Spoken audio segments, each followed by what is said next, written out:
Hello, welcome to Balaji education point. So आज का जो हमारा वीडियो है वो रहेगा मैटर का सेकंड पार्ट के ऊपर। This you can consider as the second part of the matter. इसमें हम क्या डिस्कस करेंगे, इसमें हम कुछ कंसेप्ट्स हैं जो हमारे फर्स्ट पार्ट के साथ रिलेटेड हैं, जो हमने जनरल साइंस की फर्स्ट वीडियो डाली थी उसके साथ रिलेट करते हैं। और इसके अंदर कुछ हम एमसीक्यूज लेके आएंगे। जो एमसीक्यूज हैं वो ऐसे क्वेश्चन हैं जो बहुत ज़्यादा इंपॉर्टेंट है as we can say to exam point of view, उससे बहुत ज़्यादा रिलेट करते हैं ये वाले क्वेश्चंस। और इन क्वेश्चंस के अंदर कुछ ऐसे टर्म्स हैं, कुछ ऐसे कंसेप्ट्स हैं जो इन स्लाइड्स में नहीं पूरे हुए, तो वो हम कुछ क्वेश्चंस के थ्रू वो कंप्लीट करेंगे। चलो चलते हैं आगे। So this video is represented by me. My name is Ankita Singla and if anyone has any query he और she can telegram on this ID. चलो करते हैं शुरू। So phase changes of matter. तो फेस चेंजेस ऑफ मैटर, सबसे पहले matter का मैं आपको थोड़ा दोबारा से बता देती हूँ। मैटर क्या होता है? मैटर एक ऐसी चीज है जो क्या ऑक्यूपाई करता है स्पेस एंड हैज मास। जिसका मास होता है और वो क्या ऑक्यूपाई करता है? स्पेस। वो क्या होता है? मैटर। अभी जो फेस चेंज है मीन्स फेस चेंज का मतलब हमारे पास 3 टाइप्स ऑफ मैटर थे बेसिकली, बट मैंने आपको 5 समझाए थे, 5 स्टेट्स ऑफ मैटर समझाए थे। लेकिन यहाँ पे 3 टाइप्स ऑफ मैटर है जो हम अपनी डेली लाइफ में देखते हैं, ऑब्जर्व करते हैं, like solid, liquid and gas. अब ये जो सॉलिड, लिक्विड एंड गैसेस हैं ये आगे अपने फेसेस कैसे चेंज करते हैं? मीन्स मेल्टिंग होती है, फ्रीजिंग होती है, सब्लिमेशन होती है, डिपोजिशन होती है, कंडेंसेशन होती है, वेपोरेशन होती है। क्या क्या चीजें हैं that I am going to explain. So सबसे पहले कंडेंसेशन। कंडेंसेशन मीन्स जब कोई भी गैस इजिली कन्वर्ट हो जाती है लिक्विड में, उसको क्या बोलते हैं? कंडेंसेशन। मीन्स वो कंडेंस होगी, वो गैस गैशियस फॉर्म में थी, वो अब किस में चलेगी? लिक्विड फॉर्म में। मीन्स इसमें हम एग्जांपल देख सकते हैं, जब हम कोई गिलास ऑफ वाटर लेते हैं, ठंडा पानी उस गिलास में डालते हैं, तो व्हाट यू ऑब्जर्व, कुछ देर के बाद वो गिलास के बाहर ड्रॉपलेट्स आ जाते हैं, मीन्स वो बाहर वेपर से आ जाते हैं, उसको बोलते हैं कंडेंसेशन। उस प्रोसेस को हम नेम देते हैं कंडेंसेशन। नेक्स्ट इज और इवेपोरेशन। इवेपोरेशन क्या है? It is a process of conversion जिसमें हमारा जो वाटर है मीन्स जो हमारा लिक्विड है वो किस में चेंज हो जाता है? गैस में। कैसे? जब हम कोई भी कंटेनर के अंदर वाटर रखते हैं, जब वो वाटर है उसको बॉयल किया जाता है कुछ सर्टेन टेम्परेचर पे, जैसे जैसे टेम्परेचर इंक्रीज करता है जो ये वाटर ऐसे ही इवेपोरेट करना शुरू कर देता है in the form of vapours. Means वो जो वेपर्स होते हैं वो गैशियस फॉर्म में होते हैं, उसको बोलते हैं हम इवेपोरेशन। इसका हम और एग्जाम्पल देख सकते हैं इवेपोरेशन का, like drying of clothes in the sun. ठीक है, जब हम कपड़े सूखने के लिए डालते हैं, वो जो कपड़े होते हैं वो गिले होते हैं, बट जब वो सन की रेस पड़ती है उन क्लोथ्स के ऊपर, व्हाट हैपन्स, वो जो वेपर्स होते हैं वो वेपर फॉर्म में वाटर जो होता है वो रिमूव हो जाता है and it evaporates. Next comes your melting. अब मेल्टिंग है, मेल्टिंग ऐसा प्रोसेस है जिसमें सॉलिड किस में कन्वर्ट हो जाता है? लिक्विड में। Solid is converted to liquid directly. For example when you see a ice, तुमने एक आइस देखी है, वो आइस को जब तुम एक नॉर्मल रूम टेम्परेचर में बाहर रख दोगे, व्हाट विल हैपन, वो एकदम से लिक्विड फॉर्म में कन्वर्ट हो जाएगी, वो होती है तुम्हारी मेल्टिंग। इसको तुम फ्यूजन भी बोलते हो। Fusion means breaking of the things in smaller parts, means बड़ी थिंग छोटे छोटे पार्ट्स में ब्रेक हो जाती है। लाइक योर आइस मिक्स में आइस की जो पार्टिकल्स है वो किस में ब्रेक हो गए? वाटर के पार्टिकल्स में। क्लियर? नाउ आगे आता है तुम्हारा फ्रीजिंग। फ्रीजिंग क्या है? एक ऐसा प्रोसेस है जिसमें तुम्हारा जो लिक्विड होता है, लिक्विड किस में कन्वर्ट हो जाता है? तुम्हारा सॉलिड में। जैसे वाटर चेंज करता है तुम्हारा आइस में, तो वाटर क्या था? तुम्हारा लिक्विड था, water is your liquid, water किस में कन्वर्ट हो गया? तुम्हारा आइस में। So liquid is converted into solid. Next comes sublimation. Sublimation क्या प्रोसेस है? जिसमें सॉलिड जो होता है वो डायरेक्टली किस में कन्वर्ट हो जाता है? गैस में। सॉलिड टू गैस में डायरेक्टली अब कन्वर्जन कैसे? It is not possible, means पहले बीच में लिक्विड स्टेट तो आनी चाहिए तभी वो गैसियस में जाएगा, बट नो, सब्लिमेशन में ऐसा कुछ नहीं होता। सब्लिमेशन में डायरेक्ट सॉलिड टू गैस हो जाता है। क्यों? क्योंकि जब कोई भी थिंग है लिक्विड फेस में जब उसको कन्वर्ट होना पड़ता है तो जो सराउंडिंग का जो टेम्परेचर होता है वो इतना ज़्यादा टेम्परेचर होता है कि उसको लिक्विड में वो चेंज ही नहीं होने देता। मीन्स इतना ज़्यादा टेम्परेचर होने की वजह से जो सॉलिड है वो डायरेक्टली किस में कन्वर्ट हो जाती है? गैशियस फेस में। ठीक है, इतनी ज़्यादा एनर्जी वो सब्सटेंस एक्वायर कर लेता है, इतनी ज़्यादा एनर्जी वो क्विकली अपनी सराउंडिंग से एब्जॉर्ब कर लेता है कि वो कभी भी लिक्विड में चेंज नहीं होता। क्लियर? तो sublimation is directly changing of solid to gas without converting into the liquid. अब तुम्हारा आता है deposition. Deposition means conversion of a gas to solid. जैसे तुम्हारे जो वाटर वेपर्स हैं, वाटर वेपर्स तुम्हारे आइस में भी कन्वर्ट हो सकते हैं। जब तुम वाटर वेपर्स को कलेक्ट करोगे वो तुम्हारे दोबारा से आइस में कन्वर्ट हो सकते हैं, उसको बोलते हैं conversion of a gas to the solid is called the deposition. तो ये तो आपका था फेस चेंजेस ऑफ मैटर, कैसे कैसे क्या क्या चेंजेस होते हैं, like your melting, freezing, sublimation, deposition, condensation and evaporation. चलो आगे चलते हैं। आगे हमारे पास हैं कुछ इफेक्ट्स हैं टेम्परेचर के, जो हम आगे पढ़ेंगे उसमें इफेक्ट्स आएंगे प्रेशर के, कि कुछ स्टेट्स ऑफ मैटर पे क्या क्या इफेक्ट पड़ते हैं। फॉर एग्जाम्पल, अगर आप टेम्परेचर इंक्रीज करोगे, ठीक है, आपके पास एक सॉलिड है, कोई भी सॉलिड है, ठीक है, फॉर एग्जाम्पल योर आइस है आपके पास, जब तुम इसको हीट करोगे बहुत ज़्यादा हाई टेम्परेचर में, ये क्या कन्वर्ट होएगा, आइस किस में कन्वर्ट हो जाएगी, लिक्विड में। और जब तुम लिक्विड को बहुत ज़्यादा हीट करोगे, किस में कन्वर्ट हो जाएगा, गैस में।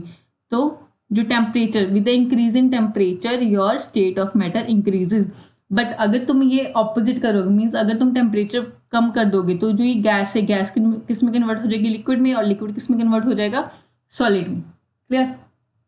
नाउ नेक्स्ट है आपका इफेक्ट ऑफ प्रेशर। पहले हमने किया था टेम्परेचर, अब हम करेंगे प्रेशर। तो बेसिकली जब हम कोई भी सॉलिड के ऊपर या लिक्विड के ऊपर हम प्रेशर अप्लाई करते हैं, व्हाट हैपन्स, इनके ऊपर इतना ज़्यादा हम प्रेशर अप्लाई करते हैं तो क्या होता है, ये इनकी जो स्टेट्स होती है वो चेंज नहीं होती। क्यों नहीं चेंज होती? क्योंकि जो इसमें पार्टिकल्स होते हैं वो इतने ज़्यादा टाइटली पैक्ड होते हैं सॉलिड्स के, कि इनको कोई फ़र्क नहीं पड़ता, चाहे इनको जितना मर्जी आप प्रेस कर दो, जितना मर्जी आप प्रेशर दे दो। लेकिन जो लिक्विड होता है, लिक्विड को जब आप प्रेशर अप्लाई करते हो, इसमें जो पार्टिकल्स होते हैं उनमें थोड़ी थोड़ी स्पेस होती है, वो जो पार्टिकल्स कंप्रेस तो हो जाते हैं, लेकिन वो कब तक कंप्रेस हो सकते हैं, जब तक ये चीज़, इसके अंदर जो पार्टिकल्स हैं टाइटली पैक्ड ना हो जाए और ये सॉलिड में कन्वर्ट हो जाए। ठीक है, तो लिक्विड को जब हम इतना ज़्यादा अप्लाई कर देंगे हाई प्रेशर, तो वो किस में कन्वर्ट हो जाती है, सॉलिड में। तो बेसिकली हम ऐसे कंसीडर करते हैं जो सॉलिड्स हैं और हमारे जो लिक्विड्स हैं वो क्या होते हैं, इनकम्प्रेसिबल, क्योंकि उनमें जो मॉलिक्यूल्स होते हैं वो इतने ज़्यादा अट्रैक्टेड होते हैं, इतने ज़्यादा वो स्ट्रांगली अट्रैक्टेड होते हैं थ्रू द इंटरमॉलिक्यूलर फोर्सेज, जो पार्टिकल्स के बीच में फोर्सेज होती है कि उनके बीच में कोई स्पेस नहीं होती उनको प्रेस करने के बाद। उसके बाद है कंप्रेसिबिलिटी। कंप्रेसिबिलिटी अभी मैंने आपको बताया, किसी चीज़ को प्रेस करना, उसको बोलते हैं कंप्रेसिबिलिटी। बट जो गैसेज होती हैं वो हाईली कंप्रेसिबल होती है। जब तुम किसी कंटेनर के अंदर कोई गैस को प्रेस करोगे, व्हाट हैपन, वो बहुत इजीली प्रेस हो जाती है। क्लियर। नाउ नेक्स्ट है हमारे पास कुछ changes, physical change and a chemical change. अभी जो physical change and chemical change है, इसमें क्या होता है, फिजिकल चेंज में जब कोई भी हम सब्सटेंस है, फॉर एग्जांपल योर वाटर को जो तुम हीट करते हो वो किस में कन्वर्ट हो जाते हैं, वेपर्स में कन्वर्ट हो जाते हैं। वो वेपर्स को जब तुम दोबारा से फ्रीज करते हो वो किस में कन्वर्ट हो जाता है, आइस में। सो ये जो कन्वर्जन है, इसमें कुछ न्यू थिंग तो नहीं ना फॉर्म हो रही, मीन्स वो वाटर है, जब इसको हम दोबारा से मेल्ट कर देंगे आइस को, वो दोबारा से वाटर बन जाएगा, means no new substance is formed. उसको क्या बोलते हैं हम, फिजिकल चेंज। बट जो हमारा केमिकल चेंज होता है, इसमें न्यू सब्सटेंस हमेशा फॉर्म होता है। For example when you cook food, तुम नीचे से हीट कर रहे हो, तुम कच्ची वेजिटेबल्स को हीट करते हो, तुम्हारे पास वो थोड़ी देर में कुक होने के बाद बिल्कुल फ्राई हो जाती हैं, तुम ईट कर सकते हो, means new substances formed. Clear.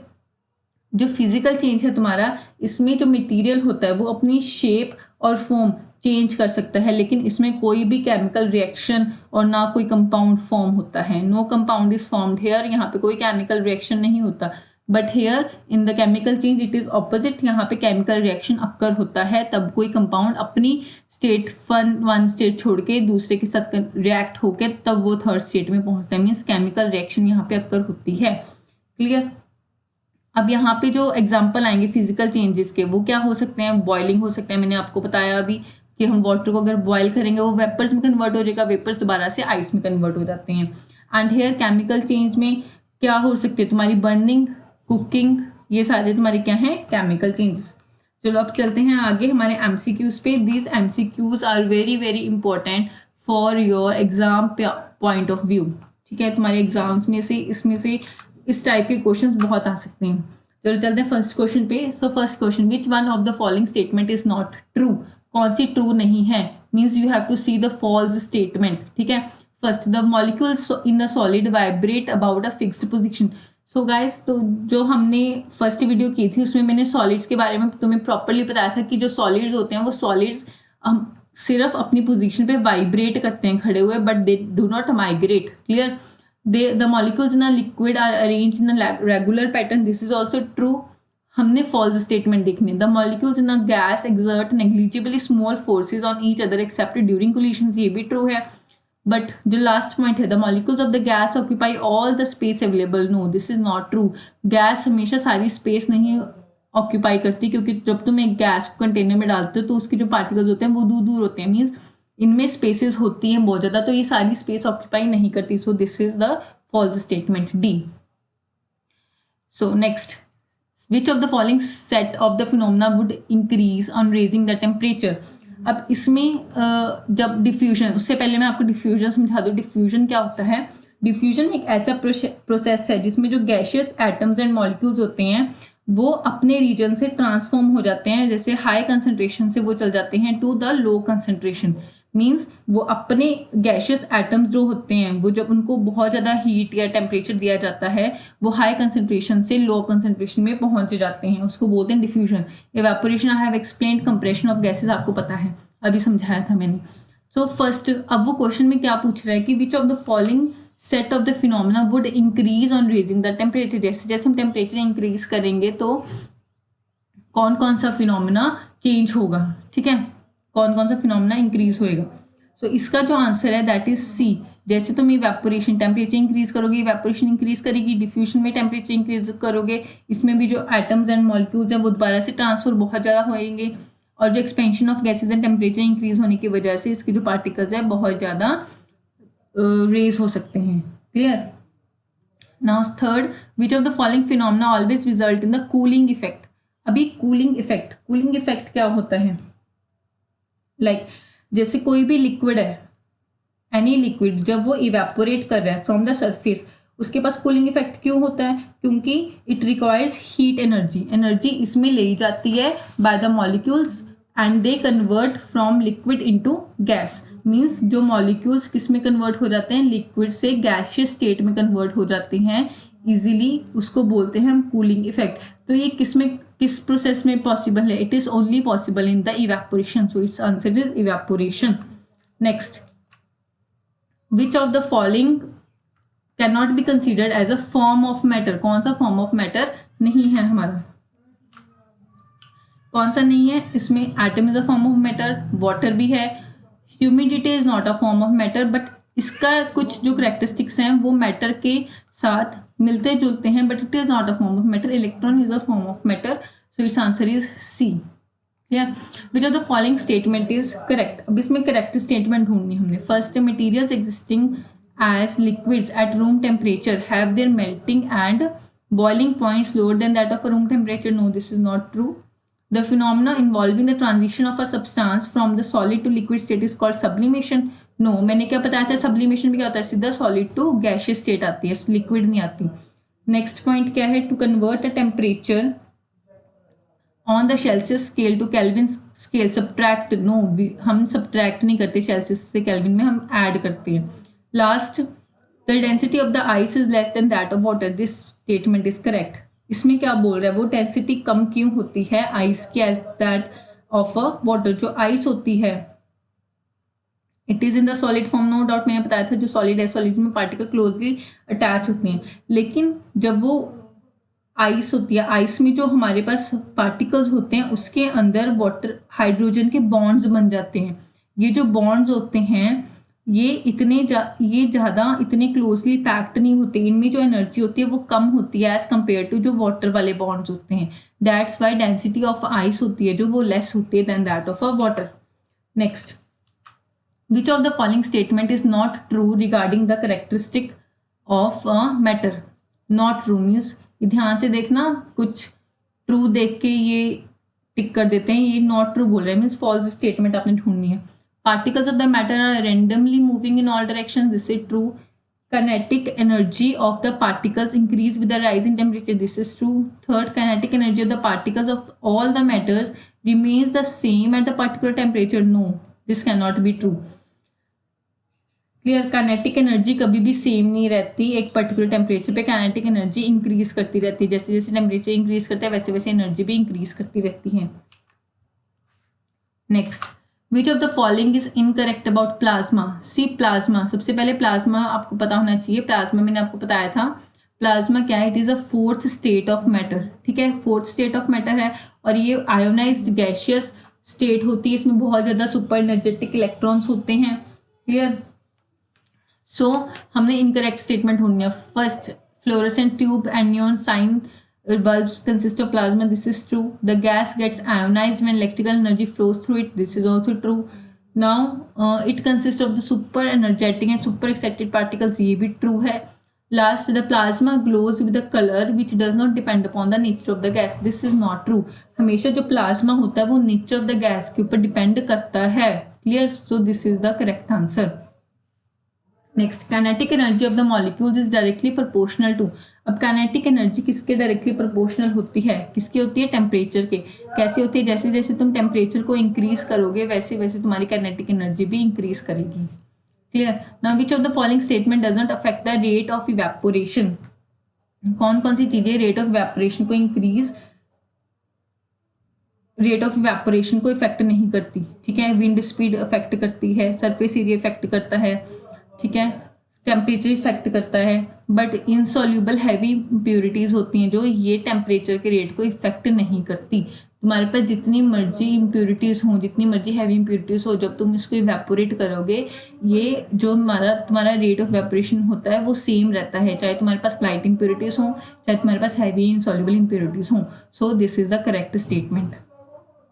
Next, what is the name of the metal which exists in the liquid state at room temperature? So this slide is very much important. ये जो क्वेश्चंस हैं ये सारे क्वेश्चंस मैंने discuss किए थे आपके first video में। क्लियर। तो फर्स्ट वीडियो जरूर सुनिएगा, फर्स्ट वीडियो के बिना आपको सेकंड वीडियो समझ नहीं आ सकती।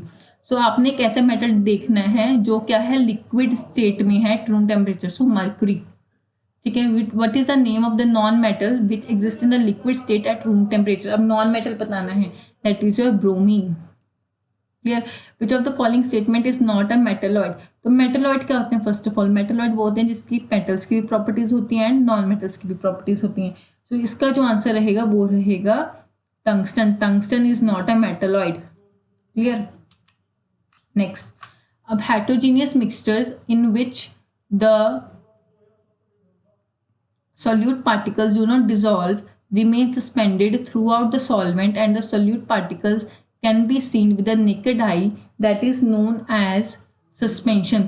तो जो heterogeneous mixtures हैं, heterogeneous mixtures में कुछ ऐसे particles होते हैं जो dissolve नहीं होते और वो पूरे सॉल्वेंट और सोल्यूट पार्टिकल के साथ हम आराम से देख सकते हैं, वो आराम से एक कंटेनर के नीचे पड़े रहते हैं, उसको बोलते हैं हम सस्पेंशन। क्लियर। ये जो कुछ टर्म्स है ये आप नेक्स्ट वीडियो में कवर करेंगे। कोलाइडल सॉल्यूशन क्या होता है, सुपर सैचुरेटेड सॉल्यूशन क्या होता है, सब्लिमेशन अभी मैंने आपको बताया, प्रोसेस कन्वर्जन ऑफ डायरेक्टली किस में कन्वर्ट हो जाता है, लिक्विड टू गैसियस फेस में। क्लियर। ये जो कुछ बातें हैं, कुछ टर्म्स हैं, ये आपको नेक्स्ट वीडियो में पता चलेंगी।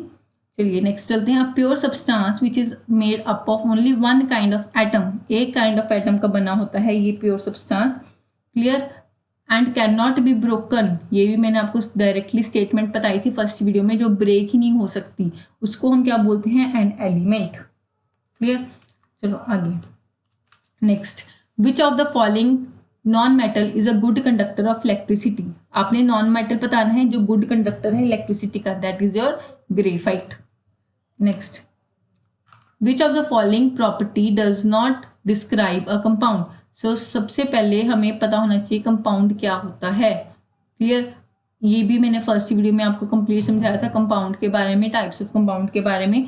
तो अब हमने बताना है कि ये कौन सी ऐसी प्रॉपर्टी इनमें से नहीं है जो डिस्क्राइब करती है कंपाउंड को, डज नॉट डिस्क्राइब, जो कंपाउंड को डिस्क्राइब नहीं करती। So first, it is compose of 2 और मोर एलिमेंट्स, ये तो डिस्क्राइब करते हैं कंपाउंड को। कंपाउंड प्योर सब्सटेंस है, it can not be separated into constituents by physical means. Physical means जो फिजिकल प्रोसेसेस मैंने आपको बताए थे फर्स्ट वीडियो में, फिल्ट्रेशन, इवेपोरेशन एंड और 2-3 प्रोसेसेस बताए थे, ये इजीली सेपरेट नहीं हो सकते, ओनली मिक्सचर सेपरेट होते हैं फिजिकल प्रोसेसेस से। क्लियर।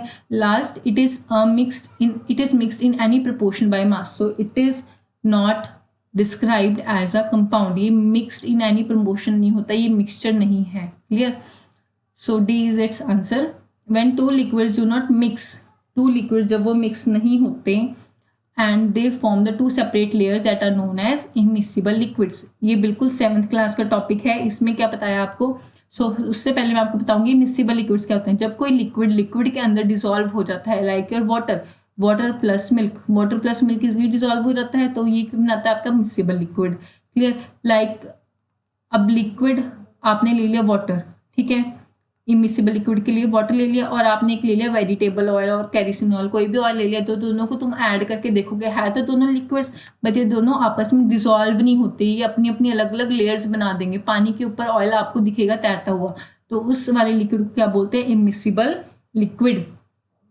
उसके बाद आते हैं saturated liquid, super saturated liquids. This will also be covered in the next parts. So अभी के लिए this was your important one. Clear. Now, according to the definition of the pure substance, which of the following is a pure substance? कौन कौन से pure हैं? Ice is a pure, mercury pure है, iron भी pure है, and it means its answer is all of these. Next, which of the following statement is not true about an atom? अब atom के लिए कौन कौन सी स्टेटमेंट ट्रू नहीं है? Clear. First statement means false statement आपने चूज करनी है। Atoms are not able to exist independently, it's true. Atoms are the basic units from which the molecules and ions are formed, it is also true. Atoms are always neutral in nature, no, atoms कभी always neutral नहीं होते, atoms हमेशा electrically neutral होते हैं। Atoms are always electrically neutral in nature, they are not neutral. Clear? Neutral और electrically neutral में difference है। Electrical means they are having some energy in themselves. Clear? Next, atoms aggregate in the large numbers to form the matter that we can see, feel or touch. This is also true. Who discovered the electron? ये भी मैंने आपको बताया था। इसमें answer आता है आपका थॉमसन। थॉमसन ने आपका इलेक्ट्रॉन डिस्कवर किया था। Next, now why was the Thompson model of an atom failed? So Thompson model के मैंने आपको पिछली वीडियो में सारे पॉस्टुलेट्स दिखाए थे, क्या क्या थे पॉस्टुलेट्स उसके। तो फर्स्ट पॉइंट है, it could not explain the screening of the negative charges from that of a positive.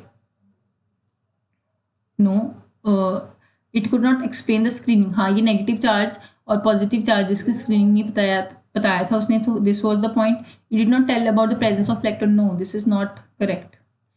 Third, it did not give an idea about the discrete energy levels. This is also correct. उसने बताया नहीं था कि आपके energy levels कैसे distributed है, वो हमें किसने बताई थी? नील बोहर ने बताई थी, जिसमें उसने डिफरेंट एनर्जी लेवल्स दिए थे, n = 1 2 3 4। फिर उसने सब शेल्स बताए थे KLMN। सो इसने आइडिया नहीं दिया था आपका डिस्क्रीट एनर्जी लेवल्स का। Fourth, it explained the atom as a whole to be electrically neutral. ये भी नहीं इसने बताया था। सो बेसिकली इसका जो आंसर है वो फर्स्ट और थर्ड ऑप्शन करेक्ट है। सो फर्स्ट और थर्ड ऑप्शन बी पार्ट में है, सो बी इज और correct answer. Next, what property of an element determines it's chemical behaviour? अब केमिकल बिहेवियर किसके ऊपर डिपेंड करती है? Valence of an element. Valency of an element, basically यहाँ पे वैलेंसी होना चाहिए। वैलेंसी ऑफ एन एलिमेंट, इसके ऊपर पता चलता है कि आपका केमिकल बिहेवियर कैसा है। अब ये वैलेंसी क्या होती है? वैलेंसी मीन्स कितने हमारे लास्ट शेल में इलेक्ट्रॉन्स हैं, कितने वेकेंट इलेक्ट्रॉन्स हैं। फॉर एग्जाम्पल लास्ट शेल में 2 इलेक्ट्रॉन्स हैं, तो इसको कितने इलेक्ट्रॉन्स चाहिए? 6 इलेक्ट्रॉन्स चाहिए कवर होने के लिए, कंप्लीट होने के लिए शेल। क्लियर? क्योंकि 8 होते हैं ना टोटल, इसके पास 2 है, तो मीन्स इसके पास 6 वैलेंस इलेक्ट्रॉन्स है। It can 6 electrons it can gain. ठीक है, तो किसके ऊपर डिपेंड होती है केमिकल बिहेवियर? हमारी वैलेंसी के ऊपर। Next, which of the following does not match the characteristics of the isotope? So isotope के बारे में क्या क्या चीज़ें मैच नहीं होती? ठीक है, first, isotope of some elements are radioactive. This is true. Isotopes are the atoms of different elements. No, this is not true. Isotopes differ in number of neutrons. This is true. Then isotopes have similar chemical properties. This is also true. So does not match. It means false statement about isotopes. So answer is this B. Isotopes are the atoms of the different elements. This is not the correct. Next, Which of the following statement is incorrect about the structure of atom? Structure of atom also I have explained in the last video. The whole mass of the atom is concentrated in the nucleus. Incorrect statement बतानी है, false statement बतानी है, ध्यान रखना इस बात का. So this is true. The atom is indivisible particle. Incorrect. The atom as a whole is neutral. This is correct. All the atoms are stable in their basic state. This is also incorrect. So incorrect statements क्या होंगे about structure of atom है, structure है, याद रखना structure of atom है. So इसका जो answer है that is C, second and fourth part.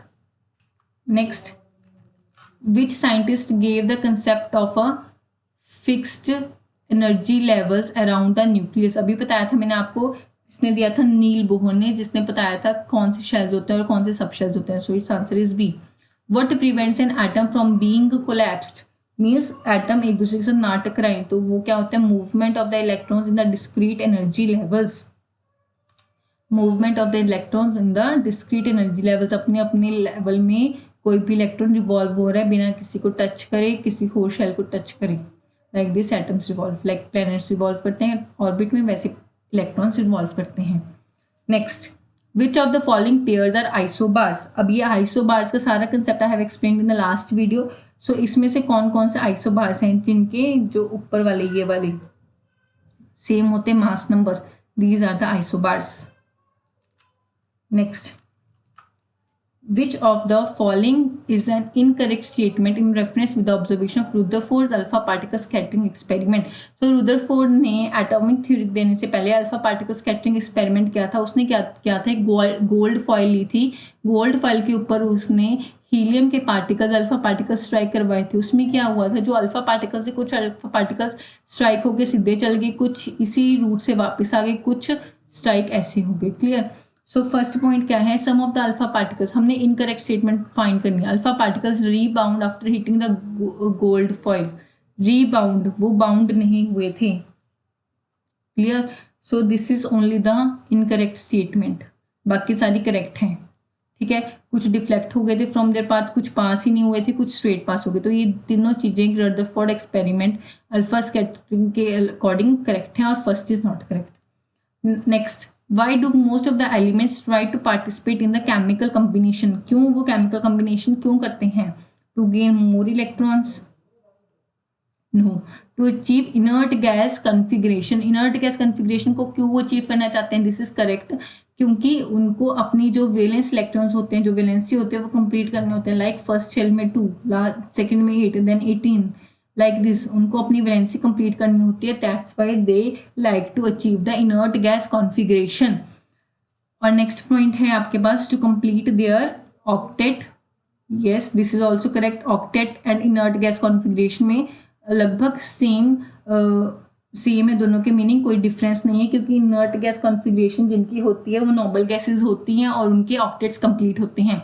To complete their inner shell. No, this is not the correct statement. So इसका जो आंसर आएगा that will be your B part, both second and third.